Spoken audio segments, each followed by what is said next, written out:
Chuck Ryan, would you share with us When Frank Cadero called me about coming down here, I thought it's like taking coal to Newcastle.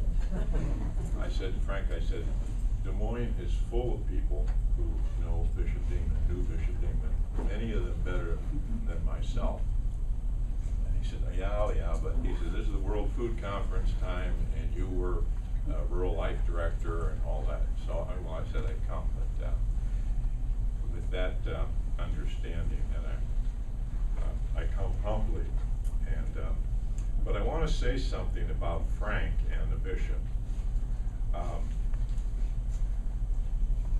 There was a great mutuality I sensed between Frank and the bishop.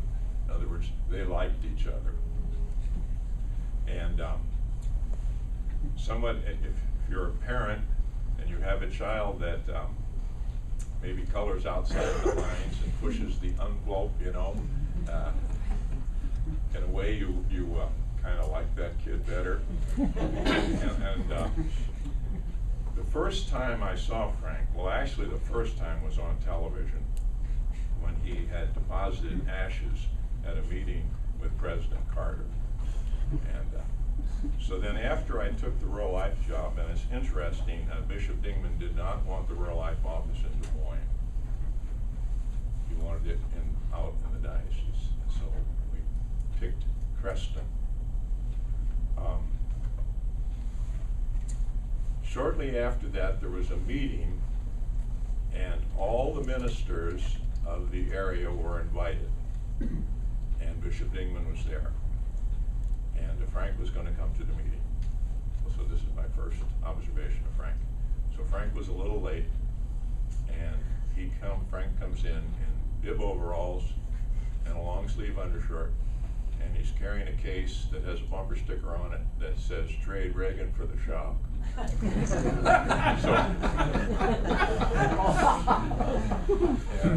Bishop Dingman, of course, is bat an eye. That's what he would expect of Frank. That's, I think, what he loved in Frank.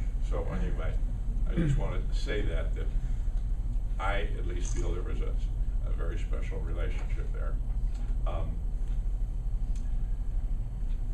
When I took this job, I came down for a job interview, and it was in the old Chancery office on Grand. And so then you go home after a job interview, and to my I didn't hear anything for a while, and to my surprise, they said I was selected. And at that time, there was some discussion of combining the Rural Life Office with what Laverne Wingard was doing out in Griswold. He had 200 acres of oak woods and was developing a retreat house, and there was some thought of combining the two. So, well, before saying yes, I thought we would go out there and take a look at things. So we went out and talked to Father Laverne, and went some other places and all.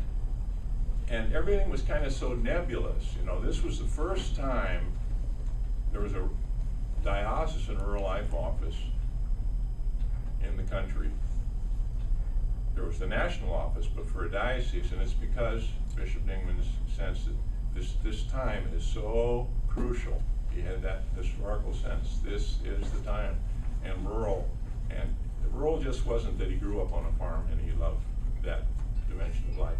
He realized the interconnectedness and the ramifications. If there's significant change in the world, it affects all of society. But anyway, so, but it was very nebulous. How do you go about a rural life office? What should it be doing? What are its priorities? And all. Well, that, in a way, was going to be left up to myself and the Rural Life Committee, and he wanted the RCIA model, the way Christians entered a church, etc., to the formation of conscience, education, the conversion, and then moving into action. That was his model. Well, that was also kind of vague. How do you implement that? But that was another characteristic of the man that Sister Jean touched on. He actually was not just a religious person. He believed in God. He really Holy Spirit transformative power was a reality that he actually trusted in. So, anyway, Marguerite and I decided we wouldn't take the job. So on our way home from Griswold, we stopped at Irish Settlement, I think, or up there. Anyway, Paul Conley was pastor at St. Mary's. And we told Father Paul, who was the chair of the committee, that we thought best we not take the job. Well, Father Paul was not happy. And but we went home to Dubuque and thought that was the end of it.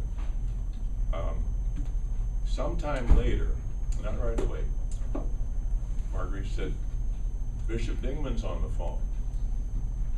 And I remember that I was upstairs, and I could tell this wasn't just this. He really wanted to talk. So there was no chair in the room, and I remember kneeling down with my hands on the top of it, elbows on the dresser for this really long phone conversation. And it wasn't like, why aren't you taking this job, blah, blah, blah, all that. It was really loving, constant, and patient dialogue. He wanted to dialogue. What did I think about my observations of going out there and talking to Laverne Wingert, Father Wingert, and and asked me questions about rural life and all that, and then told me to take my time, but he'd like me to reconsider this and all. And of course, I'm asking myself, is this real? You know, here, this is a bishop calling me and just wanting to talk about things. And I'm from Dubuque, and I'm not used to bishops like that. This was a new thing. So I did what he said, you know, I thought about it, prayed about it, and a week or so later, Sister Myra Mosel, who was kind of his right-hand woman, came by to continue the dialogue. Well, the end result was I took the job and came. But so from I share that personal experience to just underline the thing of he just was not your ordinary CEO.